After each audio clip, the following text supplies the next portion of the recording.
Kumusta ang lahat? Ako po si Rafael Bartolome at ito ang libro ko. Ito ang unang-unang libro sa buong mundo tungkol sa basketball sa Pilipinas. Ang tawag dito ay Pacific Rims. At ako ang manunulat. Mahal ko naman ang Pilipinas at yung basketball doon. Kasi yung passion ng mga tao sa Pilipinas ay yung pinakamalaki sa buong mundo. At may reading ako sa Barnes & Noble, yung darating na reading sa June 16th, alas 7 ng gabi, at sana maraming tao ay may balak na pumunta dyan.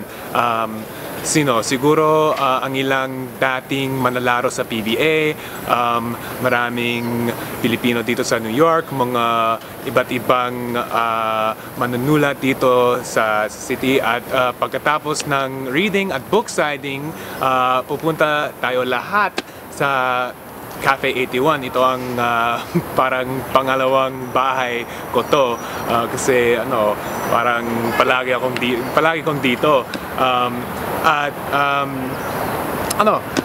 Sana'y sumali kayong lahat, kasi it's going to be a great time.